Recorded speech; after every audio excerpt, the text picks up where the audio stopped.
എല്ലാവർക്കും ആഗ്രഹമാണ്, വയറ് കുറയ്ക്കണമെന്ന് ആഗ്രഹമുണ്ട്. പക്ഷെ എത്ര, എങ്ങനെ, എപ്പോൾ കുറയ്ക്കണം? കുറേ പൈസ ഉണ്ടായത് കൊണ്ടോ അല്ലെങ്കിൽ നല്ല സ്നേഹിക്കുന്ന ഭർത്താവ് ഉണ്ടായത് കൊണ്ടോ അതുകൊണ്ട് മാത്രം ഒരു അമ്മ ഹാപ്പി ആവുന്നില്ല.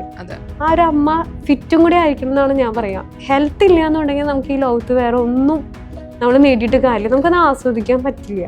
ഞാൻ ഫുഡ് കൺട്രോൾ ചെയ്തു വെയിറ്റ് കുറയ്ക്കാൻ നോക്കി. അതുപോലെ കുറച്ച് ഹെവി ആയിട്ട് എക്സസൈസ് ചെയ്ത് നോക്കി. അപ്പോൾ എനിക്ക് യൂറിൻ ലീക്കേജ് വന്നു. പല ലേഡീസ് അത് പുറത്ത് പറയാൻ മടിക്കുന്ന ഒരു കാര്യമാണ്, യൂറിൻ ഇൻകോണ്ടിനൻസ് എന്ന് പറയും. ആ ലൈഫ് സ്റ്റൈൽ ചേഞ്ച് എൻ്റെ ബോഡിയിൽ ഞാൻ അപ്ലൈ ചെയ്തപ്പോൾ എനിക്ക് കിട്ടിയ റിസൾട്ട് എന്ന് പറയുന്നത് 2.5 മാസം കൊണ്ട്, അതായത് 75 ദിവസം കൊണ്ട് ഞാൻ 17 സെൻറ്റിമീറ്റർ വയസ്സ് വയറിൻ്റെ മെഷർമെൻറ്റ് കുറച്ചു, 7.5 ഇഞ്ചോളം ഇഞ്ച് വയസ്സും കുറച്ചു, 14 കിലോ വെയിറ്റും കുറച്ചു. നിർബന്ധമായിട്ടും നമ്മൾ ഡെലിവറി കഴിഞ്ഞ് കഴിഞ്ഞാൽ പോസ്റ്റ്മോർട്ടം കെയറിൽ മറക്കാണ്ട് ചെയ്യേണ്ട ഒരു കാര്യമാണ് പെൽവിക് മസിൽസിനെ സ്ട്രെങ്തൻ ചെയ്യാന്നുള്ളത്. അപ്പോൾ ഇത് സ്ട്രെങ്തൻ ചെയ്തില്ല എന്നുണ്ടെങ്കിൽ ഇപ്പോൾ ചെറിയൊരു പ്രഷർ വന്നാൽ പോലും യൂറിനറി ബ്ലാഡറിൽ ഹോൾഡ് ആവുന്ന യൂറിൻ. ഞാൻ 4 മക്കളുടെ അമ്മയെന്ന് പറഞ്ഞിട്ടും ആരും വിശ്വസിക്കില്ലേ? വാ, ഞാൻ കാണിച്ചു തരാം. 1-2 പേരുടെ അനുഭവം പറയാമോ ഇതിലൂടെ ഓൺലൈനായിട്ട് ചെയ്തിട്ട് ഫാറ്റ് കുറച്ചിട്ടുള്ള 1-2 പേരുടെ? എനിക്ക് റീസെന്റ് ആയിട്ടുള്ള പോസ്റ്റ്മോർട്ടം മദേഴ്സും ഉണ്ട്, 67 വയസ്സായ വരെ സ്റ്റുഡൻസ് വരെ ഉണ്ട്. ഞാൻ അവരെ ശരിക്കും പറഞ്ഞാൽ അപ്രീഷിയേറ്റ് ചെയ്യുന്നു, 67 വയസ്സായ ചേച്ചിമാരെ. കാരണം അവർ ഈ ഒരു ഏജിൽ അത് ചിന്തിച്ചല്ലോ. ഇപ്പൊ പല അമ്മമാരും ഒരുപാടുണ്ട്, ഒരുപാട് മദേഴ്സ് ഉണ്ട്. ഇപ്പോൾ എൻ്റെ റീസെൻ്റ്ലി ഒരു 17 വർഷം ഡെലിവറി കഴിഞ്ഞിട്ടുള്ള ഒരു അമ്മയുടെ സ്റ്റോറി പറയാം. ആൾക്ക് ഡയാസിസ്ട്രക്ടി ഉണ്ടായിരുന്നു. അപ്പോൾ ഇങ്ങനെ നമുക്കിപ്പോൾ പണ്ടത്തെ പോലെയല്ല, എല്ലാ അമ്മമാർക്കും ഇപ്പോൾ സോഷ്യൽ മീഡിയ വഴിയാണെങ്കിലും ബ്രീത്തിങ്ങിലൂടെ വയറിൻ്റെ മസിൽസിനെ അടുപ്പിക്കാൻ അങ്ങനെ പറ്റുമെന്ന് അറിയാം. അപ്പോൾ ഇത് വെച്ച് അവരത് പ്രാക്ടീസ് ചെയ്തുകൊണ്ടിരിക്കും. പക്ഷെ എന്നിട്ടൊരു സ്റ്റേജ് എത്തുമ്പോൾ റിസൾട്ട് കിട്ടില്ല. അപ്പോൾ അവർ വിചാരിക്കുന്ന ഹെവി ആയിട്ടുള്ള എക്സസൈസ് ഒക്കെ പോയി ചെയ്യാം. അങ്ങനെ ഈ ഒരു അമ്മ, രഹന എന്നാണ് ആ അമ്മയുടെ പേര്, ഈ അമ്മ 17 വർഷമായി ഡെലിവറി കഴിഞ്ഞിട്ട്. അപ്പോൾ ഈ അമ്മ ബ്രീത്തിങ് എക്സസൈസ് ഒക്കെ ചെയ്യുമായിരുന്നു എൻ്റെ അടുത്ത് വരുന്നേക്കാളും മുൻപ്. എന്നിട്ട് വയറിൻ്റെ മസിൽസിലൊന്നും വലിയ മാറ്റമൊന്നും വരുന്നില്ല. DR ആണെങ്കിൽ, ഡയാസിസ്ട്രക്ടി ആണെങ്കിൽ കുറയുന്നില്ല, വയറിട്ട് കുറയുന്നില്ല. അപ്പോൾ ആൾ വിചാരിച്ചാൽ ജിമ്മിൽ പോയി ചെയ്യാം. അപ്പോൾ പക്ഷേ ജിമ്മിൽ പോയി ആൾ വെയിറ്റ് ട്രെയിനിങ് ചെയ്തു. അപ്പോൾ ആൾക്ക് റിസൾട്ട് കിട്ടാനായപ്പോൾ ആൾ ലാസ്റ്റ് എങ്ങനെയൊക്കെയോ സെർച്ച് ചെയ്തിട്ടാണ് എൻ്റെ അടുത്ത് വന്നത്. എന്നിട്ട് ആൾ എൻ്റെ അടുത്ത് വന്നപ്പോൾ എന്നോട് ചോദിച്ചു, 17 വർഷമായി, ഇനിയൊക്കെ എൻ്റെ കുറയുമോ? ഇപ്പോൾ ഡെലിവറി കഴിഞ്ഞിട്ട് റീസെൻ്റ് ആയിട്ടുള്ള ഒരു അമ്മമാർക്കൊക്കെ ആണല്ലേ പെട്ടെന്ന് പറഞ്ഞു, എനിക്ക് കുറേ സമയമൊക്കെ പിടിക്കില്ലേ? അപ്പം ഞാൻ പറഞ്ഞു, അങ്ങനെയൊന്നുമില്ല. ഈ വയറിൻ്റെ മസിൽസിനെ ടൈറ്റ് ചെയ്ത് പിടിക്കാനൊക്കെ പഠിക്കണം. ഈ സ്റ്റെപ്സ് ഉണ്ട്, ഇത് കറക്റ്റ് വേഗം പഠിച്ചു കഴിഞ്ഞാൽ ആർക്ക് വേണമെങ്കിൽ റിസൾട്ട് കിട്ടും. അത് ഇത്ര സമയമൊന്നുമില്ല, ഓരോരുത്തരുടെ ബോഡി കണ്ടീഷൻ അനുസരിച്ചിട്ടാണ് അത് റിസൾട്ട് കിട്ടണമെന്ന് പറഞ്ഞു. ഓക്കെ, അങ്ങനെ ട്രൈ ചെയ്യാന്ന് പറഞ്ഞാൽ ആൾ സ്റ്റാർട്ട് ചെയ്തു. ആൾക്ക് വിത്തിൻ 10 days കൊണ്ട് തന്നെ ആളുടെ ഡയാസിസ്ട്രക്ടി 2 ഫിംഗർ ഉണ്ടായിരുന്നു 0 ഫിംഗറിലേക്ക് റെഡ്യൂസ് ആയി. അപ്പോൾ ആൾ എന്നിട്ട് എൻ്റെ അടുത്ത് പറഞ്ഞു, ഇത് എങ്ങനെ ഞാനിത് അച്ചീവ് ചെയ്യുന്നു? ഞാൻ ശരിക്കും അത്ഭുതപ്പെട്ടു പോയി. ഞാൻ ഒരിക്കൽ പോലും വിചാരിച്ചില്ല ഇത്രയും പെട്ടെന്ന് എനിക്ക് ഒരു റിസൾട്ട് എടുക്കാൻ പറ്റും. അതുപോലെ ആൾക്ക് വെയിറ്റും റെഡ്യൂസ് തന്നെ ഉണ്ടായിരുന്നു, ആൾ വെയിറ്റും കുറച്ചു. പിന്നെ ആൾക്ക് ഓവറോൾ ഹെൽത്തിനും ആൾ റിസൾട്ട് എടുത്തു. അപ്പോൾ എല്ലാവരെയും ഒരു തെറ്റിദ്ധാരണ, കുറേ ഡെലിവറി കഴിഞ്ഞ് ഇത്തിരി ഏജായി അല്ലെങ്കിൽ കുറച്ച് വർഷങ്ങൾ കഴിഞ്ഞ് ഇനി ഇത് പറ്റില്ല അങ്ങനെ വിചാരിച്ചാൽ വയറുമേലേക്ക് അവർ ശ്രദ്ധിക്കുന്നേ ഇല്ല. വയറ് കുറയ്ക്കാൻ പറ്റില്ല എന്നുള്ള ഒരു മൈൻഡ് സെറ്റ് ഓൾറെഡി ക്രിയേറ്റ് ചെയ്ത് വെച്ചിരിക്കുകയാണ്. ഈ ഡെലിവറിക്ക് ശേഷം മാത്രമാണോ വയറ് കൂടുന്നത്? അതിന് മുമ്പ് കൂടൂലേ? അതിന് മുൻപ് കൂടുന്ന ആൾക്കാർക്കും ചെയ്യാം. കാരണം ഈ സ്ത്രീകളെ സംബന്ധിച്ച് ഓരോ പ്രത്യേക രീതിയിലുള്ള ഡ്രസ്സുകൾ, പല ഡ്രസ്സുകൾ ഇടണമെങ്കിൽ അത് ശരിയാണ്, കുറഞ്ഞിരിക്കണല്ലോ. അപ്പൊ അതുകൊണ്ട് ഇത് കാണുന്ന സാധാരണ സ്ത്രീകൾക്കും എന്തെങ്കിലും ഉപദേശം കൊടുക്കാനുണ്ടോ? അതിപ്പോ ഇത്രയേ ഉള്ളൂ. അവര് വയറുഭാഗത്തെ മസിൽസിനെ ആക്ടിവേറ്റ് ചെയ്യാനുള്ള ആക്ടിവിറ്റീസ് എക്സസൈസ് ചെയ്യുമ്പോഴാണെങ്കിൽ പോലും ഉൾപ്പെടുത്തണം. അതിന് വേണ്ടിയിട്ട് ഇപ്പോൾ നമുക്ക് പോസ്റ്റർ ചേഞ്ച്, ഇപ്പോൾ ഈവൻ ചെറിയ കുട്ടികൾ 13 വയസ്സ് തൊട്ടുള്ള, ഇപ്പോൾ ഇന്നത്തെ അവരുടെ ലൈഫ് സ്റ്റൈൽ കാരണം കൊണ്ടും കുട്ടികളിൽ വരെ പോസ്റ്റർ ചേഞ്ച് വരുന്നുണ്ട്. ഇപ്പോൾ ചിലപ്പോൾ ഭക്ഷണ രീതി, എക്സസൈസ് ഇല്ലാത്തൊരു ലൈഫ് സ്റ്റൈൽ ഉള്ള ആ ഒരു സിറ്റുവേഷനിലൂടെ കടന്നു പോകുന്നത് കൊണ്ടായിരിക്കും. ഇപ്പോൾ കൂടുതൽ മക്കൾ എന്ന് പറയുന്നത്, ഇപ്പോൾ എൻ്റെ അനിയത്തിയുടെ ഒരു സ്റ്റോറി പറയാം. അവൾക്ക് പെൽവിക് ടിൽറ്റ് ഉണ്ടായിരുന്നു. അവൾക്ക് 13 വയസ്സായിട്ടുള്ളൂ. അപ്പോൾ അവളൊരു 9th പഠിക്കുന്ന സ്റ്റുഡൻ്റ് ആണ്. പക്ഷെ കൂടുതലും പഠിത്തത്തിൽ കൂടുതൽ കോൺസെൻട്രേറ്റ് ചെയ്യും. അല്ലെങ്കിൽ ഇപ്പോൾ എക്സസൈസ് ആണെങ്കിലും ചിലപ്പോൾ ചെയ്യാൻ ഇത്തിരി മടികൾ കൂടുതലായിരുന്നു. ഇപ്പോൾ ഞാൻ ഈ ഒരു വെക്കേഷനിൽ അവളെ പിടിച്ച്, ഞാൻ ഇത്രേ പറഞ്ഞുള്ളൂ, നിനക്ക് ഇഷ്ടപ്പെട്ട ഡ്രസ്സൊക്കെ ഞാൻ വാങ്ങിച്ചു തരാം, ആ ഒരു ഷേപ്പിൽ നിന്നെ കാണാൻ നല്ല ഭംഗി ഉണ്ടാവണം എന്നുണ്ടെങ്കിലും നല്ലൊരു ഫിറ്റ്നസ് നിനക്ക് എടുക്കണം എന്നുണ്ടെങ്കിലും നീ ഇപ്പം ഈ ഒരു പോസ്റ്റർ കറക്റ്റ് ചെയ്യാൻ റെഡി ആയി കഴിഞ്ഞു കഴിഞ്ഞാൽ കുറച്ചും കൂടി അത് നിന്റെ ഇനിയുള്ള ഒരു ഏജിൽ നിനക്ക് ആ ഒരു ബുദ്ധിമുട്ട് വരില്ല. അപ്പൊ നീ അതിനെക്കുറിച്ച് ചിന്തിക്കേണ്ട വരില്ല. പക്ഷെ നീ അപ്പോൾ നേടണം എന്ന് വിചാരിച്ചു കഴിഞ്ഞാൽ ചിലപ്പോൾ നിനക്ക് എടുക്കാൻ പറ്റാത്ത ആ ഒരു അവസരം നീ കിട്ടിയെന്ന് വരില്ല. അങ്ങനെ അവൾ എൻ്റെ കൂടെ ചെയ്യാറുണ്ട്, എക്സസൈസ് ഒക്കെ ചെയ്ത് അവളുടെ ആ ഒരു പോസ്ചർ ടിൽറ്റ് അവൾ കറക്റ്റ് ചെയ്തു. അപ്പോൾ അത് എങ്ങനെ നമ്മൾ നോട്ടീസ് ചെയ്യുന്ന കുട്ടികളിൽ എന്തെങ്കിലും പോസ്റ്റർ ടിൽറ്റ് ഉണ്ടെന്നുള്ളത് നമ്മളെ ഫസ്റ്റ് സയൻസ് അങ്ങനെ എന്തെങ്കിലും സയൻസ് സിംറ്റംസ് എന്തെങ്കിലും ഉണ്ടോ? ചിലപ്പോ സയൻസ് എന്ന് പറഞ്ഞ പോസ്ചറിൽ ആ ഒരു Posture ല്. ഇപ്പൊ മോണിൽ ആൺകുട്ടിയായാലും വരുന്ന പെൺകുട്ടിയായാലും. ചേഞ്ച് ആണ് ആ, ആ. ട്വിൽറ്റ്.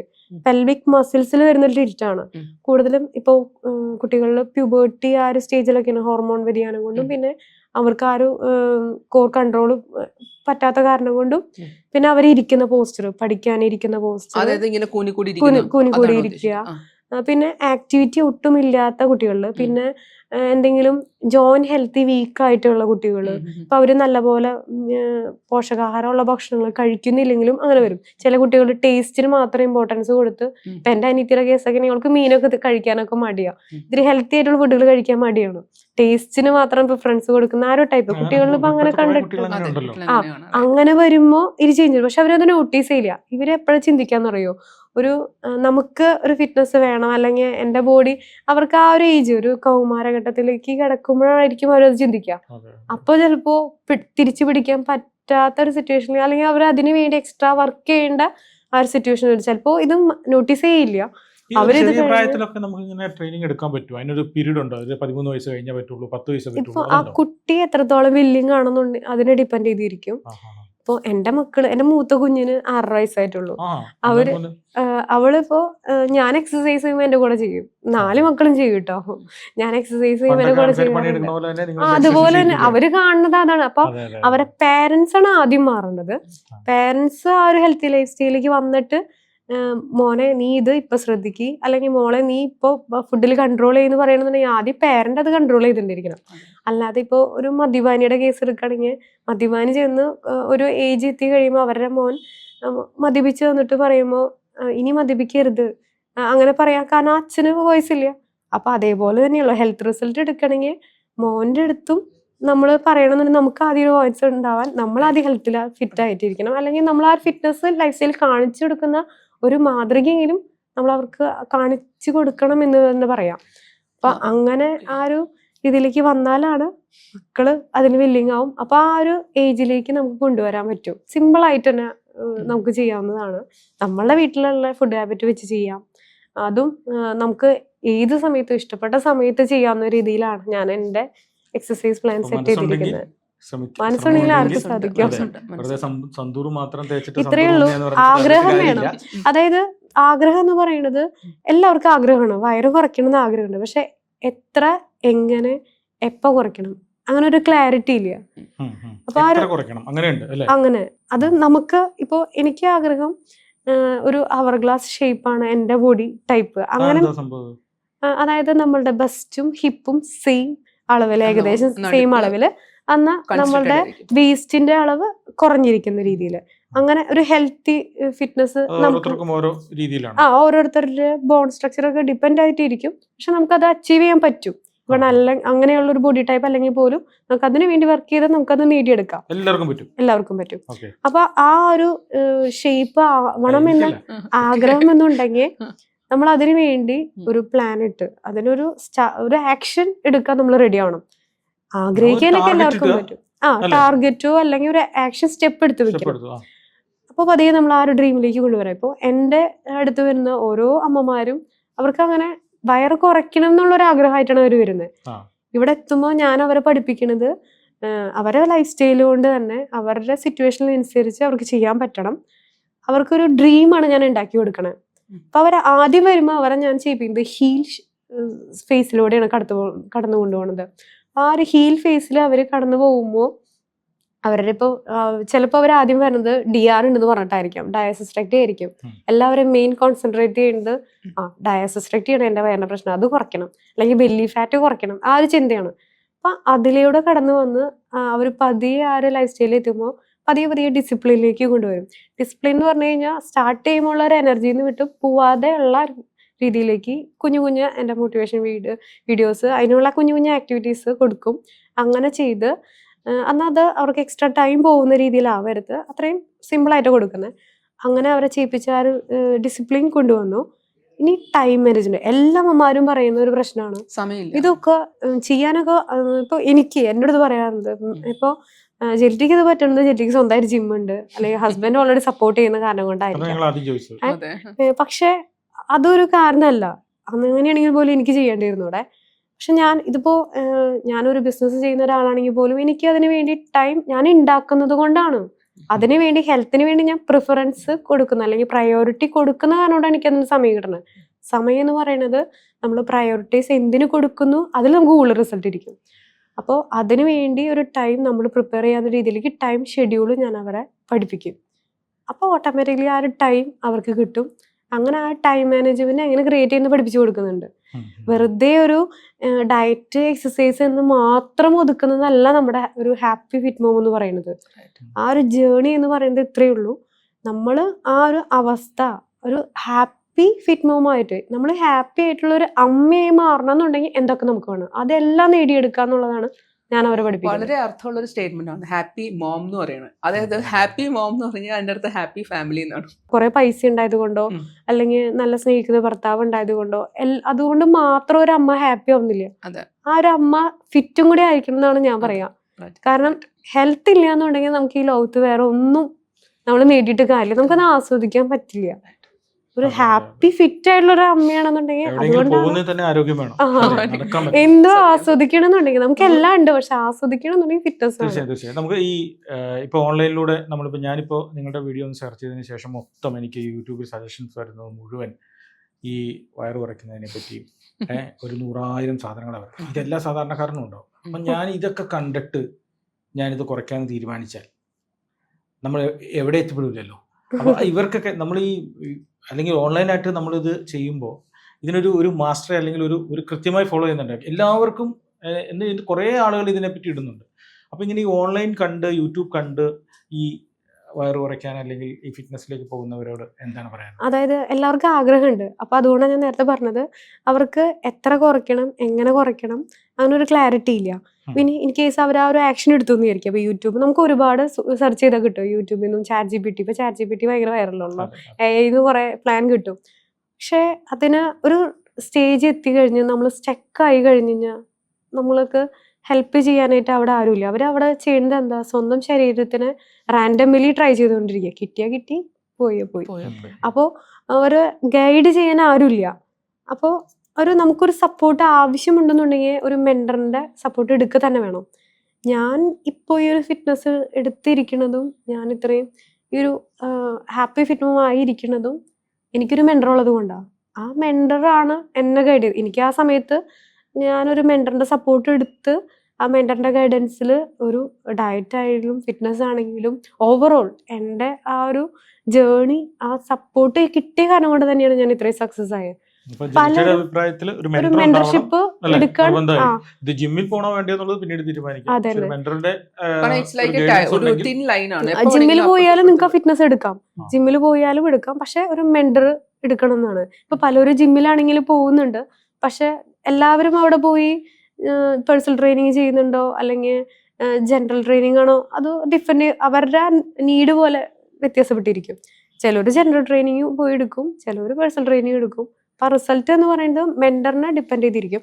അപ്പോൾ ഞാൻ ഈ ഒരു ഫിറ്റ്നസ് എൻ്റെ ഫസ്റ്റ് ഡെലിവറിയുടെ ഒരു സ്റ്റോറി തന്നെ പറയുകയാണെന്നുണ്ടെങ്കിൽ, എൻ്റെ ഫസ്റ്റ് ഡെലിവറി കഴിഞ്ഞിട്ട് വയറിൻ്റെ മസിൽസ് എങ്ങനെ ആക്ടിവേറ്റ് ചെയ്യണമെന്ന് അതെനിക്കറിയില്ലായിരുന്നു.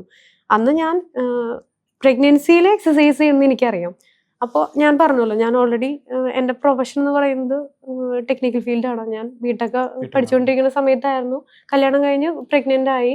അപ്പോൾ പ്രഗ്നൻ്റ് ആയിരിക്കുന്ന സമയത്ത് അപ്പോഴും ഞാൻ PSC ആണ് കോൺസെൻട്രേറ്റ് ചെയ്തുകൊണ്ടിരിക്കുന്നത്. അപ്പോൾ ഞാൻ ആ പഠിക്കുന്ന സമയത്ത് കുഞ്ഞിൻ്റെ ബ്രെയിൻ ഡെവലപ്മെൻറ്റ് കാര്യങ്ങളും അതുപോലെ അവൾ നല്ല ഫിറ്റ് യങ് ആയിട്ടിരിക്കണം എന്നുള്ളൊരു ഇതിൽ വേണ്ടിയിട്ട് ഞാൻ എക്സസൈസും കാര്യങ്ങളൊക്കെ ചെയ്തായിരുന്നു. പ്രഗ്നൻസി കഴിഞ്ഞിട്ട് പക്ഷെ ഡയറ്റിലധികം ഞാൻ ശ്രദ്ധിച്ചായിരുന്നില്ല. അപ്പോൾ അത് കാരണം കൊണ്ട് ഞാനൊരു 58 അവിടെ നിന്നാണ് കേട്ടോ മെയിൻ ഇത് ഹാപ്പി ഫിറ്റ് മൂവ്മെൻ്റ് ഒരു ജേണി തന്നെ സ്റ്റാർട്ട് ചെയ്യുന്നത്. അപ്പോൾ ഞാൻ 58 ആയിരുന്നു എൻ്റെ വെയിറ്റ് അന്നുണ്ടായിരുന്നത്. നോർമലി എൻ്റെ ഐഡിയൽ വെയിറ്റ് എന്ന് പറയുന്നത് 50 ആണ്. ഞാൻ പക്ഷെ 45 മെയിൻറ്റെയിൻ ചെയ്യാറ്. നമുക്ക് മിനിമം നമ്മുടെ ഹൈറ്റിനനുസരിച്ച് നമ്മളുടെ ബോഡിക്ക് വേണ്ട ഐഡിയൽ വെയിറ്റ്, നമ്മുടെ ബോഡിയുടെ ഇന്റേണൽ ഓർഗൻസ് നമ്മളുടെ ആ ഒരു ഐഡിയൽ വെയിറ്റിനനുസരിച്ചിട്ടാണ് ദൈവം ഡിസൈൻ ചെയ്തിരിക്കുന്നത്. ആ ഒരു ഐഡിയൽ വെയിറ്റിനനുസരിച്ച് മെയിൻറ്റെയിൻ ചെയ്താലാണ് നമുക്ക് കുറച്ചും കൂടി ആക്റ്റീവും. ഇനി ചില ആൾക്കാരുണ്ട് കുറച്ചും കൂടി വെയിറ്റ് കൂട്ടിയിട്ട് എന്നാൽ സ്ട്രോങ് ആയിട്ടിരിക്കുന്നത്, പക്ഷെ ആ ഒരു ആക്ടിവിറ്റി ലൈഫ് സ്റ്റൈലിനെ ഡിപ്പെൻഡ് ചെയ്തിരിക്കും അത്.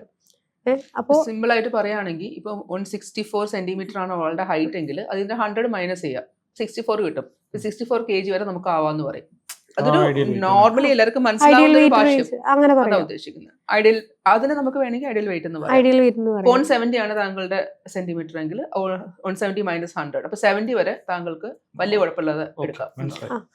അപ്പോൾ കുറച്ചും കൂടി ആക്റ്റീവ് ആയിട്ട് ഒരു മൂവ്മെന്റ് ഒക്കെ അത് ഹെൽപ്പ് ചെയ്യും. അപ്പോൾ അങ്ങനെ മെയിൻറ്റെയിൻ ചെയ്യുന്നതിന് ഞാൻ 58 ആയിരുന്നു ഡെലിവറി കഴിഞ്ഞ സമയത്ത്. അപ്പോൾ ഈ ഒരു 58-ൽ നിന്ന് അപ്പോൾ എനിക്ക് ഇഷ്ടപ്പെട്ട ഡ്രസ്സൊന്നും ഇടാൻ പറ്റുന്നില്ല. പിന്നെ ഞാൻ എന്തൊക്കെയോ പോലെയായി. അപ്പോൾ എനിക്കും ഫസ്റ്റ് ഡെലിവറി ആയിരുന്നു, എനിക്കൊന്നും അറിയില്ലായിരുന്നു. അപ്പോൾ ഞാൻ എങ്ങനെയെങ്കിലും എൻ്റെ പഴയ ഫിറ്റ്നസ് എനിക്ക് തിരിച്ചു പിടിക്കുന്നുള്ള ഗോൾ കൊണ്ട് എനിക്കും തെറ്റിദ്ധാരണ ഉണ്ടായിരുന്നു, എനിക്ക് അറിയില്ലായിരുന്നു. ഞാൻ ഫുഡ് കുറച്ച് കൺട്രോൾ ചെയ്തു, വെയിറ്റ് കുറയ്ക്കാൻ നോക്കി. അതുപോലെ കുറച്ച് ഹെവി ആയിട്ട് എക്സസൈസ് ചെയ്ത് നോക്കി. അപ്പോൾ എനിക്ക് യൂറിൻ ലീക്കേജ് വന്നു. അപ്പോൾ ഇത്തിരി ജമ്പ് ചെയ്തിട്ടുള്ള എക്സസൈസ്, അല്ലെങ്കിൽ ഞാൻ പല ലേഡീസ് അത് പുറത്ത് പറയാൻ മടിക്കുന്ന ഒരു കാര്യമാണ് യൂറിൻ ഇൻകോണ്ടിനൻസ് എന്ന് പറയും. അപ്പോൾ നമ്മൾ ജമ്പ് ചെയ്യുമ്പോഴും അല്ലെങ്കിൽ തുമ്മുമ്പോൾ ഒക്കെ യൂറിൻ ലീക്കേജ് ആവണ ഒരു ബുദ്ധിമുട്ട്. അതുപോലെ തന്നെ എനിക്ക് ഭയങ്കര മൂഡ് സ്വിങ്സ്, ഇത്തിരി ഫുഡ് കഴിച്ചില്ലെങ്കിൽ തന്നെ ഭയങ്കര ദേഷ്യം, അങ്ങനെ ആ സമയത്ത് ഭയങ്കര ഹോർമോൺ ബാലൻസ് ഒക്കെ ആയിരുന്നു. അപ്പോൾ എനിക്കത് കൺട്രോൾ ചെയ്യാനും പറ്റുന്നുണ്ടല്ലോ. ഡെലിവറിക്ക് ശേഷം എല്ലാവർക്കും ഉണ്ടാവുന്നതാണ്. പക്ഷെ ആ ഒരു സമയം എന്ന് പറയുന്നത് എന്നെ സംബന്ധിച്ച് എനിക്ക് ഭയങ്കര, എല്ലാ ലേഡീസിനും അങ്ങനെ തന്നെയാണ്, ഭയങ്കര ഡിഫിക്കൽട്ട് സിറ്റുവേഷൻ ആണ്. അപ്പൊ ഞാൻ വിചാരിച്ചത് ഇത് കുറച്ച് അധികം നാള് നീണ്ടു നിൽക്കും അങ്ങനെ വിചാരിച്ചിരുന്നു. അപ്പം ഞാൻ വിചാരിച്ചത് ഇത്രയേ ഉള്ളൂ, ഞാൻ വെയിറ്റ് ഒക്കെ കുറച്ച് ഇത്തിരി ഫിറ്റ് ആയി കഴിഞ്ഞാൽ എനിക്ക് മാറുമെന്നാണ് വിചാരിച്ചത്. അങ്ങനെ അതിന് വേണ്ടി ഞാൻ പട്ടിണി കിടന്നു, ഹെവി ആയിട്ട് എക്സസൈസ് ഒക്കെ ചെയ്തപ്പോൾ എനിക്ക് 2 കിലോണ് ആകെ കുറഞ്ഞു കേട്ടോ. പക്ഷെ വയറ് മാത്രം കുറഞ്ഞില്ല. അപ്പൊ ഞാൻ വിചാരിച്ചു ഇത്, പിന്നെ കുഞ്ഞിന് പാലും കുറഞ്ഞു പോയി. അപ്പൊ ഞാൻ വിചാരിച്ചു ഇതപ്പോ ശരിയല്ല. ആ സമയത്ത് ഏറ്റവും കൂടുതൽ നമ്മൾ ഇമ്പോർട്ടൻസ് കൊടുക്കുന്നത് കുഞ്ഞിന്റെ കാര്യത്തിനാണ്. കുഞ്ഞിന് പാല് കുറയാൻ പാടില്ല. പിന്നെ ഞാൻ എന്തൊക്കെ ചെയ്തു എന്ന് പറഞ്ഞിട്ട് കാര്യമില്ലല്ലോ. അപ്പൊ എനിക്ക് ആ സമയത്ത് ഹെയർ ലോസും വന്നായിരുന്നു. എനിക്ക് നല്ലപോലെ ഹെയർ ഉണ്ടായിരുന്നു. ആ സമയത്ത് ഹെയറും കുറഞ്ഞു തുടങ്ങിയപ്പോൾ എനിക്ക് വിഷമമായി. ഇതിപ്പോ ശരിയല്ലാന്ന് വെച്ചാൽ ഞാൻ അവിടെ വെച്ച് സ്റ്റോപ്പ് ചെയ്തു. ഇത്രയൊക്കെ ചെയ്തിട്ട് 2 കിലോ അല്ലേ കുറച്ചിട്ടുള്ളൂ. അങ്ങനെ ഞാൻ അതിനു വേണ്ടി കൂടുതൽ പഠിക്കാൻ തയ്യാറായി. അപ്പോഴാണ് ഞാൻ പ്രീ ആൻഡ് പോസ്റ്റ് നാറ്റൽ കോഴ്സിനെ കുറിച്ച് അറിഞ്ഞു. പിന്നെ ഞാൻ ന്യൂട്രീഷൻ ആൻഡ് ഡയറ്റ് അഡ്വൈസറിനെ കുറിച്ചും പഠിച്ച് പിന്നെ കൊറോണ ആയ സമയത്ത് എനിക്ക് പഠിക്കാനും കുറച്ചും കൂടി എനിക്കിഷ്ടമാണ് പഠിക്കാൻ. അപ്പോൾ കൊറോണ കാരണം വീട്ടിലിരുന്ന് കുഞ്ഞിൻ്റെ കൂടെ തന്നെ ഇരുന്ന് പഠിക്കാനുള്ള ആ ഒരു സിറ്റുവേഷനും കിട്ടി. അങ്ങനെ അതിനു വേണ്ടി പ്രിപ്പയർ ചെയ്ത് അതിനെക്കുറിച്ച് മനസ്സിലാക്കി. ഞാൻ ചിന്തിച്ചത് ഇത്രയേ ഉള്ളൂ, ഇതേപോലെ എല്ലാ അമ്മമാരും ഇങ്ങനെ ചിന്തിക്കുന്നുണ്ടാവുമല്ലോ, അവരും ആ സമയത്ത് ഇതേപോലെ ഒരു ഫിറ്റ്നസ് എടുക്കുന്ന നല്ലപോലെ സ്ട്രഗിൾ ചെയ്യുന്നുണ്ടായിരിക്കും. അപ്പോൾ അവർക്കത് മനസ്സിലാക്കി കൊടുക്കണം.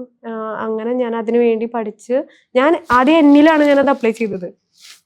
അപ്പോൾ ഞാൻ ഒരു കറക്റ്റായിട്ട് ആ ഒരു ടെക്നിക്ക്, അതായത് ഇത്രയേ ഉള്ളൂ, ആ ലൈഫ് സ്റ്റൈൽ ചേഞ്ച് എൻ്റെ ബോഡിയിൽ ഞാൻ അപ്ലൈ ചെയ്തപ്പോൾ എനിക്ക് കിട്ടിയ റിസൾട്ട് എന്ന് പറയുന്നത് 2.5 മാസം കൊണ്ട്, അതായത് 75 ദിവസം കൊണ്ട് ഞാൻ 17 സെൻറ്റിമീറ്റർ വൈസ് എൻ്റെ വയറിൻ്റെ മെഷർമെൻറ്റ് കുറച്ചു. 7.5 ഇഞ്ചോളം ഇഞ്ച് വൈസും കുറച്ചു. എൻ്റെ വെയിറ്റ് 45-ൽ നിന്ന് 56-ൽ നിന്ന് 2 കിലോ കുറച്ചല്ലോ, 56-ൽ നിന്ന് ഞാൻ 42-ലേക്ക് എത്തിച്ചു. 14 കിലോ വെയിറ്റും കുറച്ചു. അതും 17 ദിവസം കൊണ്ട്. ഇല്ല, പട്ടിണി കിടന്നില്ല. അതല്ലോ, കുഞ്ഞിന് പാല് കുറഞ്ഞത് കൂടാ ചെയ്തത്. എനിക്കൊരു ഹെയർ ലോസും വരാതെ, എനിക്ക് ഹോർമോൺ ഇഷ്യൂസ് ഒന്നും ഇല്ല. കറക്റ്റ് ഭക്ഷണം കഴിച്ചുകൊണ്ട് തന്നെ ഞാൻ എക്സസൈസ് കറക്റ്റ് ചെയ്യേണ്ട സമയത്ത് ചെയ്ത്, അങ്ങനെ അതുപോലെ കോർ ആക്ടിവേഷൻ ടെക്നിക്കും കറക്റ്റായിട്ട് അപ്ലൈ ചെയ്ത് ഞാൻ ഈ പറഞ്ഞ ആ steps, core activation, core engagement, core stabilisation, core balancing, അത് കറക്റ്റായിട്ട് പോസ്റ്ററുള്ള ആ ചേഞ്ചൊക്കെ മാറ്റി ഞാൻ അത് അച്ചീവ് ചെയ്തെടുത്തു. അപ്പോൾ എനിക്ക് പിന്നെ ഞാൻ ആ സീക്രട്ട് പഠിച്ചു. ഫസ്റ്റ് ഡെലിവറിയിൽ തന്നെ ആ സീക്രട്ട് പഠിച്ചു. തന്നെ 2ാമത്തെയും 3ാമത്തെയും 4ാമത്തെയും സിമ്പിളായിട്ട് അത് അപ്ലൈ ചെയ്തു. അതാണ് എനിക്ക് ഏറ്റവും, ബാക്കിയുള്ള ഡെലിവറിയിലും ഞാൻ അധികം എഫേർട്ട് എടുക്കാണ്ട് തിരിച്ചത് വരാൻ പറ്റിയത്. കാരണം ഞാൻ ഓൾറെഡി പഠിച്ചല്ലോ, പിന്നെ അത് അപ്ലൈ ചെയ്താൽ മതി. നമുക്ക് ഈ ഫിറ്റ്നസ് ചെയ്യുമ്പോൾ ഫേസിലുള്ള ഗ്ലോ തിരിച്ചു വരാനുള്ള സാധ്യതയുണ്ടോ? അതും കൂടി ഒരു പ്രാധാന്യം നാച്ചുറലി വരും. കാരണം എന്താ വെച്ചാൽ ഇപ്പോൾ സെലിബ്രിറ്റീസും ഒക്കെ ഈ ഒരു പ്രസവത്തിന്റെ പ്രശ്നങ്ങൾ കാരണം കുട്ടികൾ അല്ലെങ്കിൽ വേണ്ട, അതിന് വേറെ ഓൾട്ടർനേറ്റീവ് വേ ഒക്കെ കണ്ടുപിടിക്കുക എന്നൊക്കെ പറഞ്ഞൊരു വാടക ഗർഭപാത്രത്തിലേക്കൊക്കെ പോകുന്ന കാലമാണല്ലോ. അപ്പോൾ ഈ ഫിറ്റ്നസ് കൊണ്ട് ഇതൊക്കെ തിരിച്ചു വരുമോ? തിരിച്ചു വരും.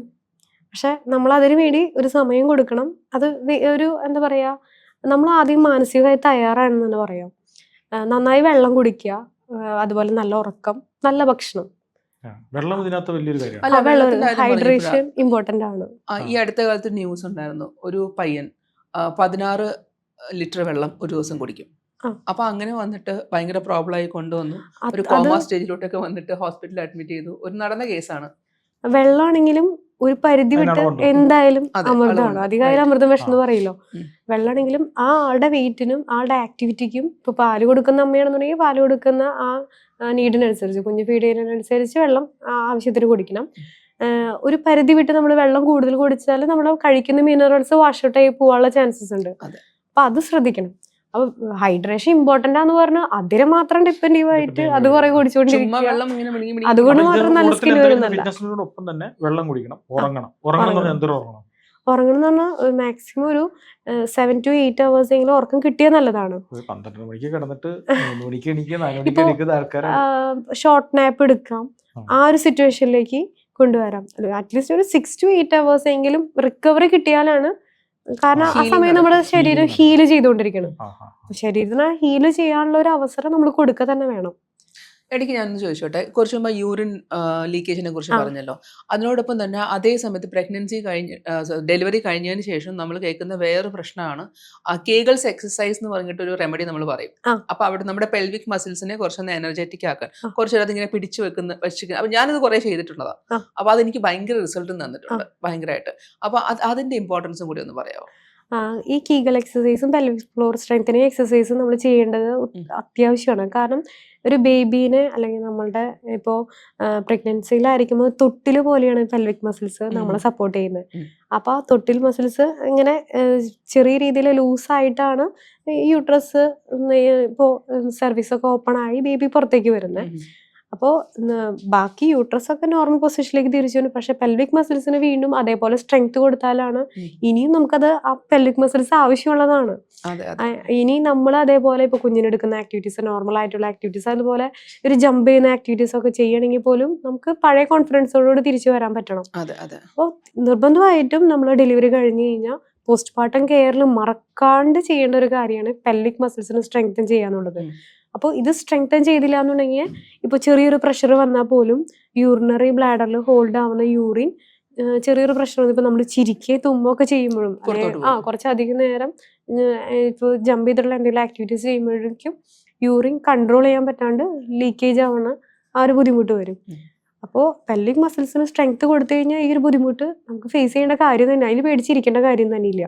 അല്ലെങ്കിൽ ഇപ്പോൾ ഒരു ഇത്തിരി ഏജ് ആവുമ്പോൾ യൂറിനറി ബ്ലാഡർ ലൂസായി അല്ലെങ്കിൽ യൂട്രസ് പ്രൊലാപ്സ് ചെയ്ത് വന്ന് യൂട്രസ് സാഗ് ചെയ്ത് വന്നു, അപ്പോൾ ചിലപ്പോൾ ആ സിറ്റുവേഷൻ ആകുമ്പോഴേക്കും ആയിരിക്കും ഒരു മെനോപോസിന്റെ സ്റ്റേജ് ഒക്കെ എത്തുമ്പോഴേക്കും നമ്മൾ അറിയാം, എന്നിട്ട് അത് പോയി റിമൂവ് ചെയ്യേണ്ട സിറ്റുവേഷൻ വരും. പക്ഷെ അത് ഡെലിവറിയുടെ ആ ഒരു സമയത്ത് തന്നെ ഇതിന് വേണ്ട കാര്യങ്ങൾ ചെയ്തു കഴിഞ്ഞാൽ നമുക്കത് പേടിച്ചിരിക്കണ്ടാന്ന്. പിന്നെ ചില ആൾക്കാർ പറയാറുണ്ട് കുറച്ചധികം ഡെലിവറി കഴിഞ്ഞു എന്ന് വിചാരിച്ച് ഇപ്പോൾ കുറച്ചധികം ഡെലിവറി കഴിയുമ്പോൾ എല്ലാവരും തെറ്റിദ്ധാരണയാണ് യൂട്രസ് ഇറങ്ങി വരും. എനിക്കും അങ്ങനെ ഒരു ഫസ്റ്റ് ഡെലിവറി കഴിഞ്ഞാൽ ഞാൻ എൻ്റെ ഡോക്ടറോട് പോയി എക്സസൈസ് ചെയ്യുമ്പോൾ ചെയ്താൽ യൂട്രസ് ഇറങ്ങി വരുമോ, അതായത് ഡെലിവറി കഴിഞ്ഞു കഴിഞ്ഞാൽ യൂട്രസ് ഇറങ്ങി വരുമോ എന്നൊരു ക്വസ്റ്റ്യൻ ഉണ്ട്. പിന്നെ കുറച്ചധികം കുഞ്ഞുങ്ങളെ പ്രസവിച്ചു കഴിഞ്ഞു കഴിഞ്ഞാൽ യൂട്രസ് ഇറങ്ങി വരുമോ. എൻ്റെ അടുത്ത് കുറെ അമ്മമാര്, കുറച്ച് ഏജ്ഡായിട്ടുള്ള അമ്മമാരുണ്ട്. എൻ്റെ അടുത്ത് പറയും, മോളെ നിങ്ങൾ ഇനി അടുത്തത് കുഞ്ഞാവണോ, ശ്രദ്ധിച്ചോൾട്ടാ, അല്ലെങ്കിൽ ഇതേ ഇത്തിരി ഏജൊക്കെ ആവും, ഇപ്പൊ നിന്റെ പ്രായം ചെറുതാണ്, കുറച്ച് കഴിയുമ്പോൾ ഈ യൂട്രസ് ഒക്കെ ഇറങ്ങി വന്ന് ഇനി അതൊക്കെ സർജറി ചെയ്യേണ്ട സിറ്റുവേഷൻ വരണം. എന്നിട്ട് അവർ പഴയ സ്റ്റോറീസ് ഒക്കെ പറയും. എൻ്റെ അമ്മാമ്മയുടെ എൻ്റെ റിലേഷൻ്റെ ഒക്കെ അങ്ങനെ ചെയ്തിട്ടുണ്ട്. അതാണ് പറയുന്നത്. അപ്പൊ അങ്ങനെ ചെയ്തിട്ടുണ്ട്.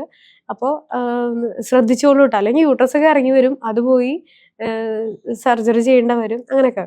പക്ഷെ അങ്ങനെയില്ല. അത് അതിന് ലോജിക്ക് ഇത്രയേ ഉള്ളൂ. ആ പെൽവിക് ഫ്ലോർ മസിൽസ് ലൂസ് ആവുന്ന കാരണം കൊണ്ടാണ് ഈ സാഗിങ് വരുന്നത്, യൂട്രസ് പ്രൊലാപ്സ് വരുന്നത്. അതിനെ ടൈറ്റ് ചെയ്യാനുള്ള ആക്ടിവിറ്റീസ് ചെയ്യാത്ത കാരണം കൊണ്ടാണ് അത് പേടിച്ചിരിക്കേണ്ട ആവശ്യം. കേക്കിൾസ് ഒക്കെ നമ്മൾ ആ പെൽവിക് ഫ്ലോറിന് വേണ്ടി പെൽവിക് ഫ്ലോർ മസിൽസിനെ സ്ട്രെങ്ത് ചെയ്യാനും, അതുപോലെ ഇപ്പോ ഒരു സെക്സ് ചെയ്യുമ്പോഴാണെങ്കിൽ പോലും ആ ഒരു ഡിസ്കംഫേർട്ട് ഇല്ലാതെ തന്നെ പ്രഗ്നൻസി കഴിഞ്ഞാലും അതേ ഒരു ഹാപ്പിനെസ് കിട്ടാൻ വേണ്ടിയിട്ടാണെങ്കിൽ പോലും കീഗൽ എക്സസൈസ് ഒക്കെ നല്ലപോലെ ഹെൽപ്പ് ചെയ്യും. അപ്പോൾ അങ്ങനത്തെ കീഗൽ എക്സസൈസ് പെൽവിക് ഫ്ലോർ മസിൽസിന് സ്ട്രെങ്തൻ ചെയ്യാനുള്ള ആക്ടിവിറ്റീസ് ചെയ്ത് കഴിഞ്ഞാൽ ഡെലിവറി കഴിഞ്ഞു എന്ന് വിചാരിച്ച് ഞാനൊരു വേറെ ആളായി എന്ന് പിടിച്ചിരിക്കേണ്ട അവസ്ഥ നമുക്കില്ല. അങ്ങനെ ആവണ്ട. അമ്മ ആയാലും നമ്മള് പഴയ പോലെ തന്നെ നോർമൽ ആയിട്ടുള്ള ഒരു ആക്ടിവിറ്റീസ് പഴയ ഒരു രീതിയിലേക്ക് തന്നെ നമ്മുടെ ഏജിനെ നമുക്ക് റിവേഴ്സ് ചെയ്യാൻ പറ്റും. അപ്പൊ ബയോളജിക്കൽ ഏജിന് നമുക്ക് റിവേഴ്സ് ചെയ്യാൻ പറ്റുമല്ലോ, ക്രോണോളജിക്കൽ ഏജിന് നമുക്ക് റിവേഴ്സ് ചെയ്യാൻ പറ്റില്ല. കണ്ടാൽ മതിയല്ലോ. അധികം ഇത് നീട്ടിക്കൊണ്ട് പോകണ്ടെന്ന് തോന്നുന്നു. നമുക്ക് ആ മക്കളുടെ പേരുകളും കൂടി പറഞ്ഞ് അവരെ ഒന്ന് പരിചയപ്പെടുത്തിയിട്ട് നമുക്ക് എന്താ അവരിപ്പോ എങ്ങനെയാണ് അവരുടെ പ്രായം, എങ്ങനെയാണ് അവരുടെ പേരുകൾ എന്താണ്? മൂത്ത കുഞ്ഞിന്റെ പേര് ജെസിക്ക, 6 വയസ്സായി മൂത്ത കുഞ്ഞിന്, ഇപ്പൊ ഫസ്റ്റ് സ്റ്റാൻഡേർഡിലോട്ട്. രണ്ടാമത്തെ കുഞ്ഞ് ജീസ് എലഞ്ഞിക്കാടൻ, അവനിപ്പോ 5 വയസ്സാവാൻ പോകുന്നു. മൂന്നാമത്തെ കുഞ്ഞ് ജെസിക്ക് ഇപ്പോൾ 3 വയസ്സാവാൻ പോണു. 4ാമത്തെ കുഞ്ഞ് ജസ്സിനിപ്പോ 1 വയസ്സ് ആയി. അപ്പോൾ എന്തായാലും നമ്മുടെ നാട്ടിൽ ഗർഭാനന്തര ശുശ്രൂഷകൾ ഒരുപാട് തെറ്റിദ്ധാരണകളുള്ള നാടാണ്.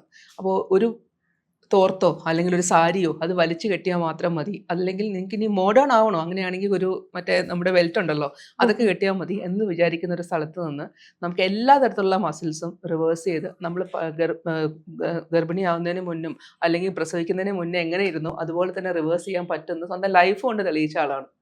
അപ്പോൾ ആ ലൈഫ് കൊണ്ട് തെളിയിക്കാൻ മാത്രമല്ല മറ്റുള്ളവരെ ഹാപ്പി ഫിറ്റ് മോം ആക്കാൻ വേണ്ടിയിട്ട് തന്നെ ഒരു ലൈഫ് ഒഴിഞ്ഞു വെച്ചേക്കുവാണ്. അപ്പോൾ എന്തായാലും all the best and thanks for being here. Thank you.